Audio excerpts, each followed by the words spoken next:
Nabi Yunus alaihi salam. Negeri Ninawa dikaruniai berkah yang luar biasa oleh Allah.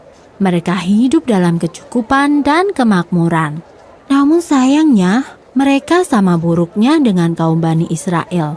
Mereka menyembah berhala dan selalu saja mengabaikan dakwah Nabi Yunus, nabi yang diutus untuk menyadarkan penduduk Ninawa. Nabi Yunus terus berdakwah bertahun-tahun lamanya, tetapi penduduk Ninawa tetap tidak mau menerima ajaran Nabi Yunus. Bahkan mereka tidak takut terhadap ancaman azab atau siksaan dari Allah. Mereka tetap saja menyembah patung-patung dan benda-benda bertuah lainnya. Sikap membangkang penduduk Ninawa tersebut membuat Nabi Yunus marah.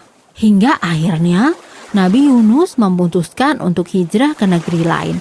Sebelum pergi, Nabi Yunus mengingatkan akan datangnya azab atau siksa dari Allah yang sangat pedih. Namun, pesan itu tetap tidak dihiraukan. Sepeninggal Nabi Yunus, hukuman dari Allah benar-benar datang.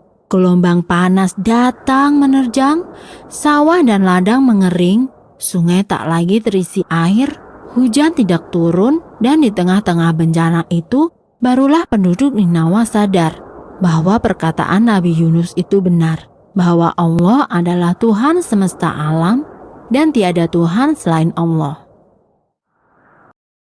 Sementara itu, Nabi Yunus menumpang sebuah perahu untuk pergi ke negeri seberang.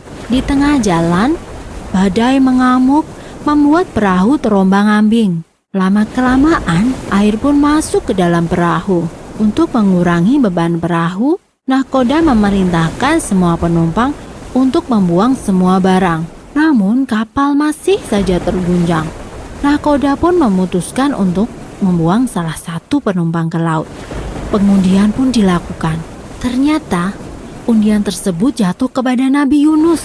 Hingga 3 kali berturut-turut undian selalu jatuh kepada Nabi Yunus. Nabi Yunus ikhlas jika dirinya harus dibuang ke laut untuk menyelamatkan kapal. Dan Nabi Yunus pun meloncat ke laut yang mengganas karena badai. Kemudian Allah memerintahkan ikan paus untuk menelan Nabi Yunus. Nabi Yunus benar-benar ditelan oleh ikan paus. Kini ia berada di dalam perut ikan paus. Nabi Yunus terus-menerus berzikir dan berdoa kepada Allah untuk memohon ampunan. Setelah berhari-hari lamanya, barulah ikan paus itu menepi ke pinggir pantai. Nabi Yunus bersyukur karena ia masih hidup dan bisa keluar dari perut ikan paus. Meski demikian, ia keluar dalam keadaan sakit karena berhari-hari tidak makan dan minum. Kemudian Allah menumbuhkan pohon labu. Nabi Yunus diperkenankan untuk makan buah labu tersebut. Hingga akhirnya tubuh Nabi Yunus kembali sehat. Selanjutnya, Allah memerintahkan Nabi Yunus untuk kembali ke negeri Ninawa. Nabi Yunus pun mematuhi perintah Allah. Penduduk Ninawa yang telah bertaubat menyambut kedatangan Nabi Yunus dengan penuh sukacita. Dan mereka pun berjanji untuk mengikuti dan mengamalkan ajaran Nabi Yunus.